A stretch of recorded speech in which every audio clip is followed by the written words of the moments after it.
Exerstrider method Nordic walking is a total body exercise that combines the simplicity of walking with total body fitness benefits, much like those of cross-country or Nordic skiing. Exerstriding is the original Nordic walking technique. My wife Wendy and I have been enjoying the total body health and fitness benefits of fitness walking with poles since 1985, and I've been teaching others my techniques since 1988. I'll show you my special techniques that put your entire body to use and build more fitness in less time. You're about to discover an exercise that's more fun, effective, and motivating than you ever thought possible. Hi, my name is Tom Rutlin, and in the next few minutes I'm going to teach you some easy to learn but specific techniques that will allow you to turn ordinary walking into a total body exercise with health benefits much like those of cross-country skiing. Before we go outside and begin to learn the technique, let's make sure the poles are completely assembled. The grips come assembled on the shaft, so all you'll need to do is take the cushion grip tip and put that on the tip retainer collar on the opposite end from the grip. Looks like a little foot. And the toe is going to point in the opposite direction from the direction you're walking. So turn the pole over and rest it on the floor. Take the cushion grip tip and place it over the tip retainer collar. It's a tight fit, but if you push and rock at the same time, you can get it to go down until it's flush with the tip retainer collar's top. Now let's just check the alignment. I tried to align it so that it was, if the front of the grip is here, the toe is pointing in the opposite direction. If you need to, just place it between your feet and twist the grip one way or the other until it's perfectly aligned so that the tip, the little toe on the tip, is pointing in the opposite direction from that which you'll be walking.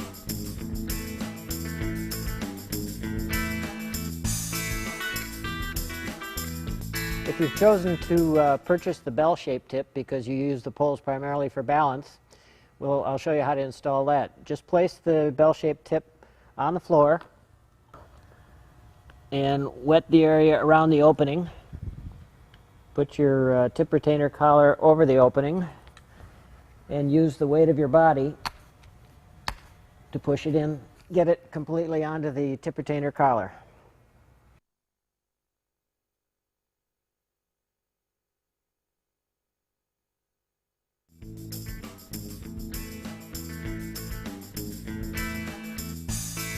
If you've selected to buy the OS2 series poles, it's a two-piece telescoping pole. Both models are.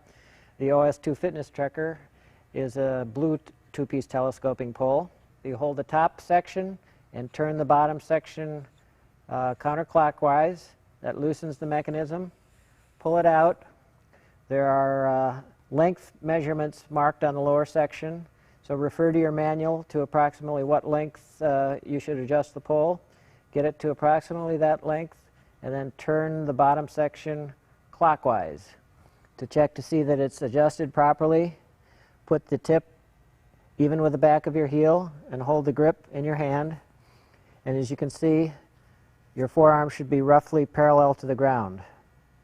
Once you're sure you've got it adjusted to the proper length, note the mark on the pole that's nearest and make a mental note of that so the next time you can adjust it quickly. Then tighten very firmly the bottom section by turning it clockwise, and then you'll need to make sure that the tip and the grip are aligned, and you're always going to need to turn the pole clockwise to make the adjustment. If you need to, you can turn it nearly 180 degrees to get it to the proper adjustment. If you forget to do this and you turn it counterclockwise, it's going to loosen it might loosen the mechanism and cause the pole to collapse. So make sure that you do it in a clockwise direction. Once the tip is aligned so that it's pointed in the opposite direction that you're walking, you're ready to go.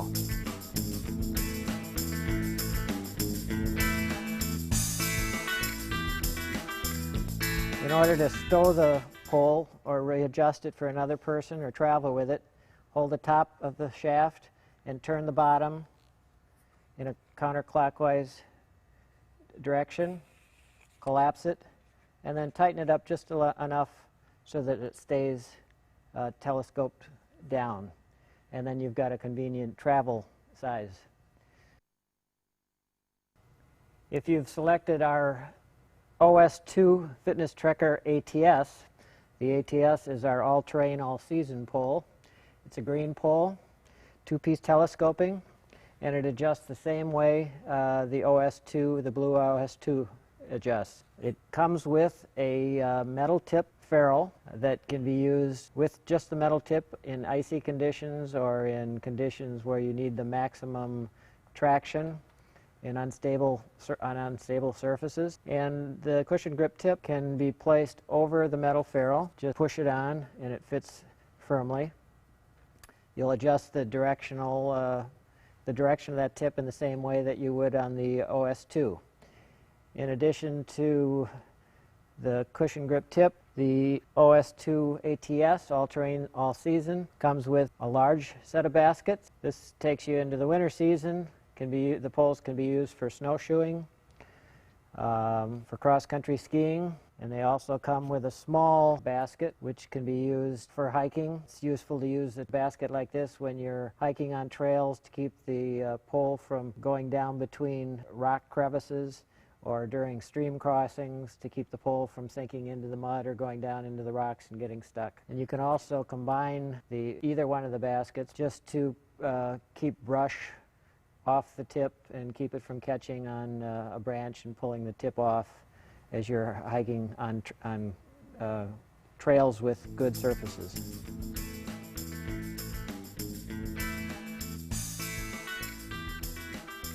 To install the snow basket tip, you'll put the concave curve upward, so slide it down over the ferrule. Put your hand on either side to avoid the metal tip and snap it down on so that it's flush with the flare of the collar up here. To remove it, put your hand under, twist and pull. They can be a little stubborn, especially when they're new, but once they've gone on and off a couple times, they're a lot easier to install and remove.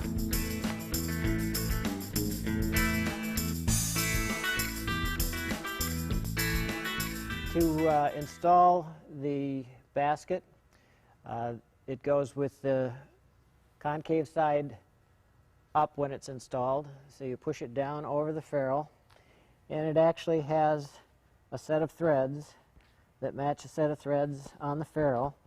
So just turn it clockwise and it threads right on until it fits flush with the flared shoulder on the top of the ferrule. You can see it's completely flush and it won't come off. To remove it, just turn in the other direction and it will thread right off. So you can carry these when you're hiking and put them on and off depending on the conditions if you need to.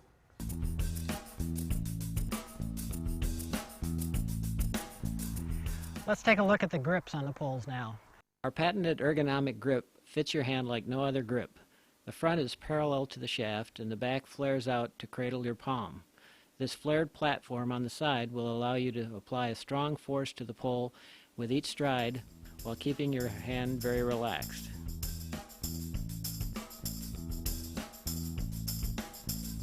Before we begin to learn the techniques, let's show you how Exerstriding works.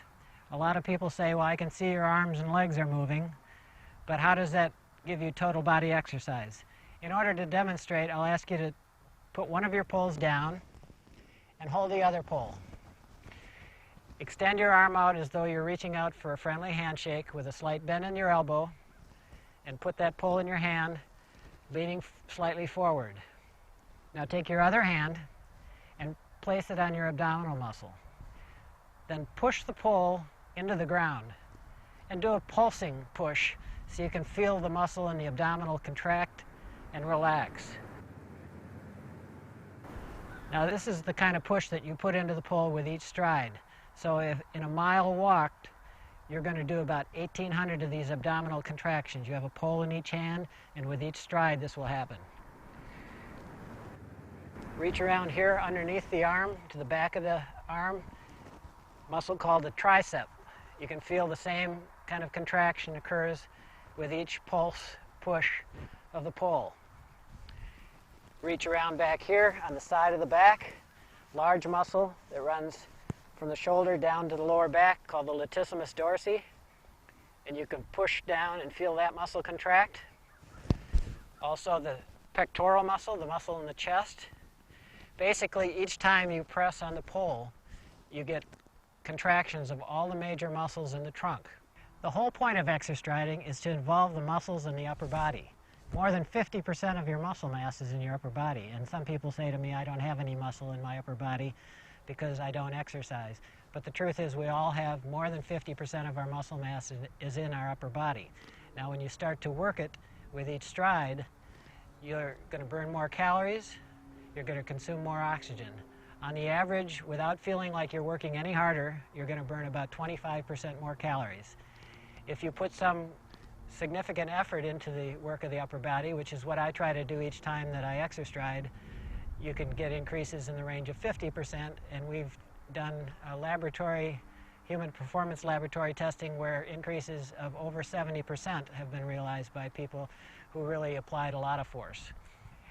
In terms of cardiovascular effect, you're going to increase your heart rate by 10 to 15 beats per minute at any given walking pace compared to exerstriding.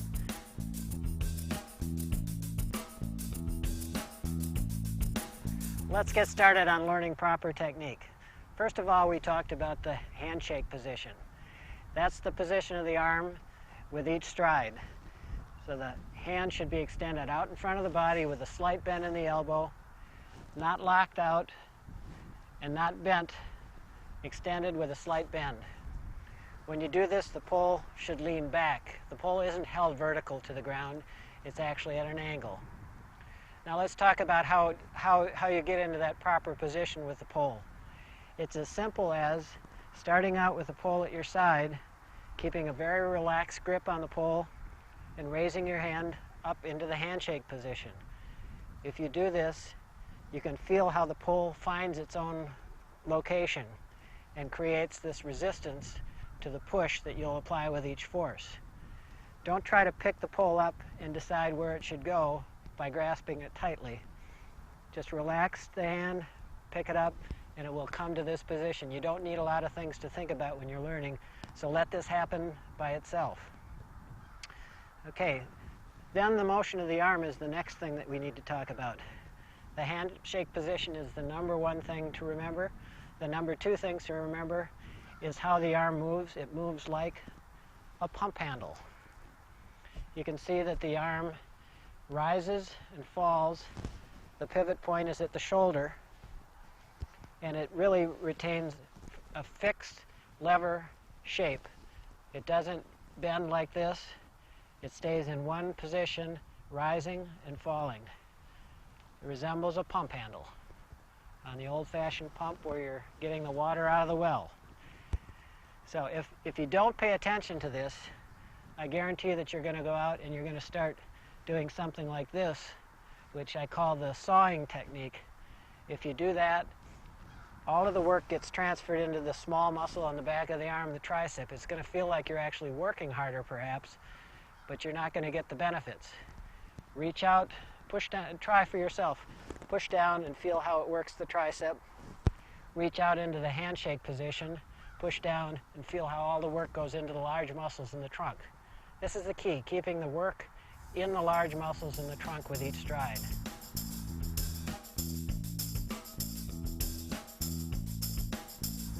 Before we begin with the poles, let me emphasize one thing. Anybody can learn to exerstride in just a few minutes if you realize that exerstriding is as simple as walking. The only major difference between exerstriding and walking is in the range of motion of the arms. When you walk, your arms swing in front of your body and behind your body. When you exerstride, the arms are accentuated in their swing forward, so they actually do not go behind the body. The range of motion for exerstriding is like this. Remember the pump handle motion? The range of motion for walking is something like this. So your arms will move in this manner. In terms of the relationship of the motion of the arms and the legs, it's exactly like walking. If you try to think about it too much, it'll get complicated. If you just do what comes naturally, it'll be very simple.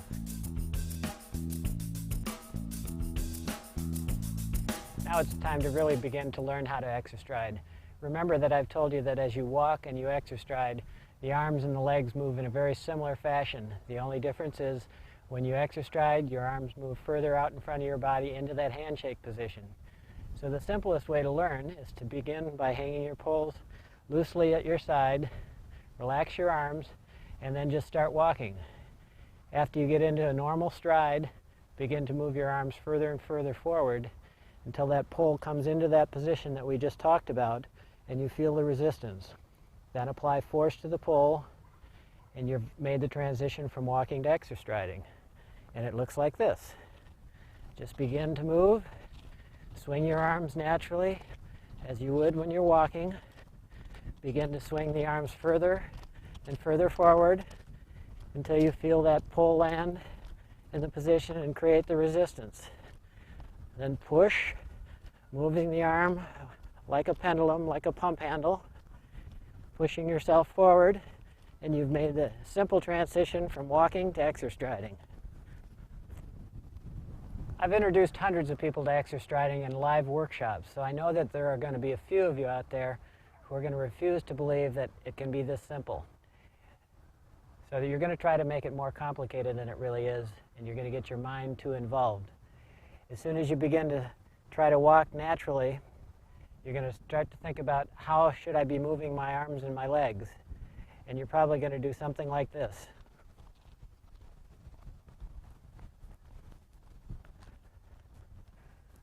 If that happens to you, just stop, hang your hands loosely at your side, and begin to walk and keep that natural stride. If it takes a number of tries, do it. You need to do it until you get a natural stride going and you can make that gradual transition with your arm extended further into exerstriding. Just work at it and it will come. Allow what comes natural to happen. Stop using your mind so much. Let your body do what it knows to do naturally.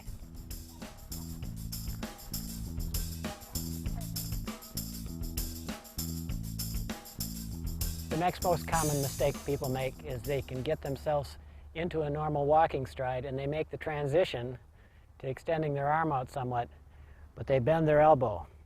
So it ends up looking something like this. Remember, we want you to get your arms out extended like you're in a handshake position, and the arm should move like a pump handle. Not like this, but like this.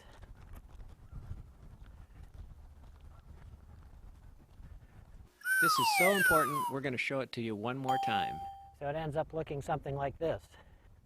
Remember, we want you to get your arms out extended like you're in a handshake position, and the arm should move like a pump handle. Not like this, but like this.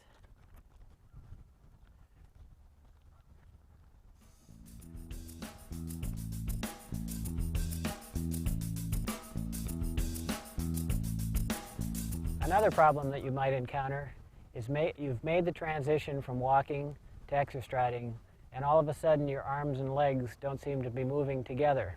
If that happens, just stop, hang your hands loosely at your side, put one leg out in front of the other, the opposite arm extended out into the handshake position, the hand on the same side as the extended leg hanging loosely at your side, and then just lean back on your back leg and push off, and the arms have to begin in a coordinated fashion. If you get out of coordination again, just stop and get started again with a kickstart. It'll soon feel natural and you'll be able to maintain the coordination.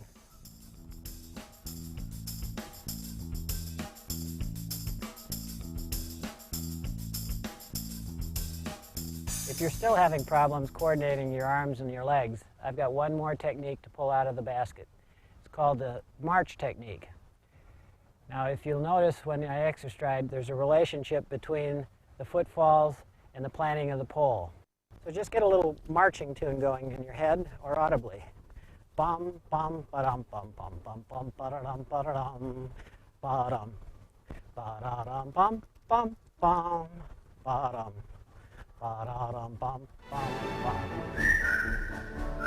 If you find the march technique useful, you may want to get one of those cassettes with march music on it and wear it in your Walkman while you're learning. There's more video to follow, but I strongly recommend that you stop the tape during this intermission and go out and give it a try while the instructions are fresh in your mind. Then, once you feel like you're getting the hang of it, come back in and view the rest of this tape.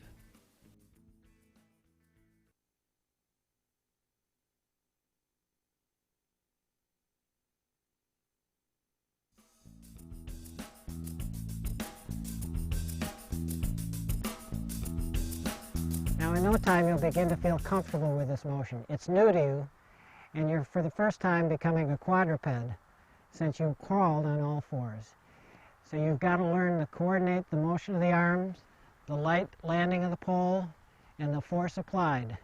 You'll tend to be more able to do this with your dominant hand. If you're right-handed, you're going to find that your left pole tip tends to bounce and skitter a little bit, but you will develop coordination with that hand so that you'll be able to match the coordination on both sides, land the pole lightly, and then apply force. Don't impact the pole on the ground, land it lightly, and then apply the force. Impacting the pole is only going to invite injury.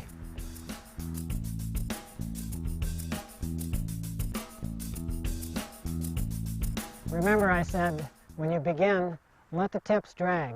Now once you've mastered the basic technique, you can add some nuances of form, and the control of the tip is done by, at the end of the push, simply apply some force at the top of the hand by rotating the wrist forward a little bit. That lifts the pole off the ground, bring it forward, relax the hand, and bring it down to a light landing. This will require, again, some technique development and a little time until it becomes natural, but you can learn to lift that pole up, bring it to a light landing, and then apply a force.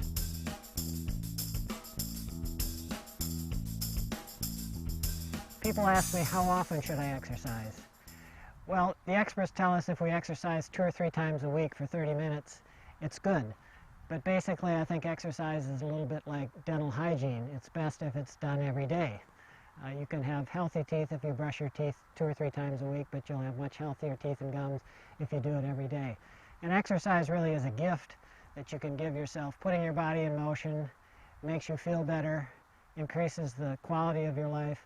If you get away from the high-intensity exercise that most people prescribe and do something that's moderate intensity, total body exercise like exerstriding, it's something that you can do every day and you'll actually enjoy it. How should I exercise if I want to maximize my weight loss? Well, the key to weight loss is to exercise for as long a duration as possible. It doesn't do much good to go out and exercise for 20 or 30 minutes at a high intensity, because what happens is your body tends to burn its readily available carbohydrate sources. If you can exercise for 30 or 45 minutes, or even better, 60 minutes, you start to get into a mode where your body is burning primarily stored fats. It's already exhausted the carbohydrates, and you're starting to burn stored fats. So if you have trouble getting that extended period of time of exercise, try going out on the weekends and exerstriding for 45 minutes, an hour, even an hour and a half. If you go out and hike in a beautiful nature area, you can pass 2 or 3 hours walking along, exerstriding, enjoying the scenery, and not consider it exercise at all. People also ask me, where can I use the Exerstriders? Basically, anywhere you walk, you can exerstride. People are using the Exerstriders for mall walking. They've used the Exerstriders to do the entire Appalachian Trail. People like to walk along the beach with their Exerstriders. And I do 90% of my walking on paved sidewalks and streets in my neighborhood. That's one of my favorite things about exerstriding, is I can walk out my door and do my favorite activity without going to a special place. Some of you former runners and fitness walkers who are accustomed to using speed to enhance your workout say, well, can I really keep in shape if I just walk at 3 to 3.5 miles per hour? when using the pulls? Well, if you use the techniques that I've just taught you and really involve the upper body muscles, the large muscles in the trunk and the upper body, you are going to more than make up for the lack of speed by increasing the overall intensity of the exercise. I've been exerstriding for about 15 years, and I do all of my exerstriding at about 3 to 3.5 miles per hour. I try to accentuate the amount of work that I do with my upper body. I think of myself as a quadruped and try to provide as much of the forward propulsion as possible with my upper body, and by doing that I've been able to maintain the same cardiovascular fitness level and the same lean body mass as I had 15 years ago, more than 15 years ago when I was a runner. In addition to the instructional video, you also received an instruction manual. Please take the time to read that. There's a lot of information contained in the manual that's valuable. In the middle of the manual, you'll find a section called Refining Your Technique. And once you've gone out and practiced your exerstriding technique and begun to understand what it's all about, be sure and go back to that and review the points under Refining Your Technique. First of all, it says, walk slower at first. Don't worry about speed. Speed is not the essence here. Overall work intensity of all the major muscles in the body is the essence. So start out at a nice, comfortable pace so you can master the techniques properly. Second, keep a normal stride length. What can tend to happen is as you're pushing yourself forward with the power of your upper body, if you don't consciously keep a normal stride length, you can tend to extend your stride length, and you don't want to do that. So consciously keep a normal stride length. Work on landing that pole tip very lightly. As I said, you don't want to impact the pole. You're only inviting injury. So work on that fine motor skill of bringing the pole forward into the handshake position and landing it lightly. Remember always the pump handle, the handshake, and the pump handle. Extend that arm out and move it like a pump handle. Now, one way you can check yourself for this when you're exerstriding is to look down at your arm. If you're doing the pump handle technique, you'll be able to see that upper arm moving up and down. If you've gotten a little lazy and started working the arm in the sawing motion, you won't see the upper arm moving. You just have the arm flexing open and close like this. So check to see that you're getting that extension into the handshake position and that your arm is moving like a pump handle. Remember again to grip the pole lightly. Don't try to keep an iron grip on the pole. You always want to have a nice light grip on it. Even when you're pushing back on it, you don't have to grip it tightly because of the design of the grip. Next, remember that the benefits of exerstriding are in direct proportion to the amount of effort that you put into it. When you begin, if your upper body isn't conditioned, you'll put a minimal effort into it, but you're still going to get substantial benefits. As you exerstride, remember the contractions happen with each stride, so you get about 1,800 abdominal contractions per mile and about 900 of the lateral contractions per mile. Very quickly, you'll begin to build muscle strength and muscle endurance, and you'll be able to sustain that for a longer period of time. So the more effort you put into it, the more benefit you'll get out of it. Then lastly, think of exercise as an investment. And one of the things I like best about exerstriding is you already have made the commitment to make an investment in going out and walking. And without making a greater investment in time, and without making a greater investment in perceived exertion, you're going to be getting a lot more return, because you'll be simultaneously doing that upper body muscle conditioning, you'll be increasing the cardiovascular component of your exercise, you'll be increasing the calories that you burn, and you'll be taking that stress off your lower limbs. So it's really like putting your money in the bank, in the exercise bank, and getting a real high rate of interest on your investment.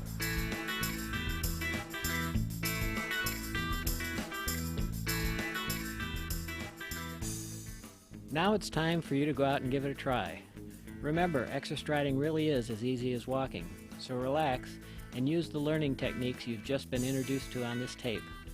Don't worry if you find it a little challenging at first.